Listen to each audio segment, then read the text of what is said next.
Snow, I know, because I've lived where it snows before, is beautiful, but not in an avalanche. Email is great, but not when it keeps tumbling and tumbling into your inbox like an avalanche. I have known people and I have coached these people that get 100 to 200 emails a day, not just superficial emails from friends, but emails that actually have tasks inside of them that they must perform or that they must complete. So we need some information on how to handle the avalanche of email coming in, and I'm delighted to share those ideas with you today.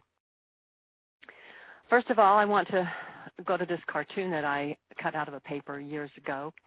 And if you were alive and working before the turn of the century, you probably remember offices that looked like this, that had inboxes that said today, yesterday, overdue, forgotten, and lost.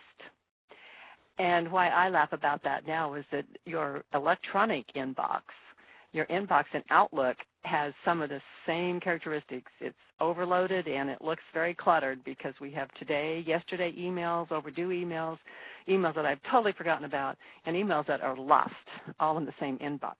So this is still a funny cartoon to me.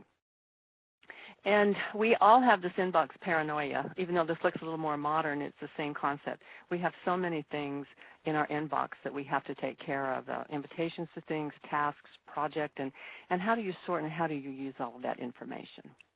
Well, today we're going to talk about how you do that through Microsoft Outlook. First of all, we're going to be talking about some of the technical things that you can do, some of the keystrokes, some of the features, and then we'll go into some of the human factors about email. So first, I want to talk about the email ribbon.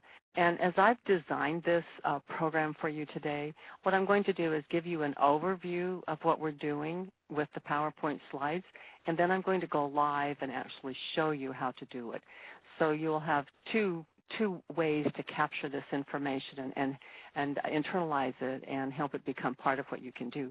You're also welcome to toggle back and forth between your email and between this presentation so you can actually try the keystrokes and things that I'm showing you. First of all, in 2010, they have a ribbon, and the ribbon exposes all of the menus instead of hides them like they have been in the earlier versions of Outlook.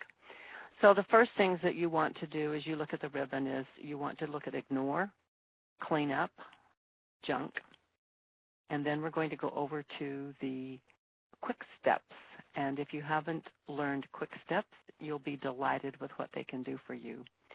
Then we're going to talk about how to move emails and the rules that you can use to take the rules that you can make to take email and turn them into tasks or do whatever you want to do with them without you ever being involved in them. And I'll show you why this is important to you. Quick Steps, after you set up the Quick Steps, the thing that's beautiful about them is that it automatically moves the email without you having to touch it. So I set up a Wahoo Done one, and I set this up in Archives. And as you know, archives are important to you because if you leave things in your inbox, it becomes overloaded, and IT sends you little notes that say you're over the limit. So you want to have an archive folder in corporate America where you have IT departments. They call these personal folders.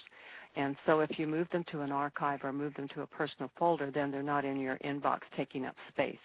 So when you're done with an email, you can click on Done in Quick Steps, and it moves it to, and I just call this the Wahoo Done file because I thought that it's like, Wahoo, I got something done.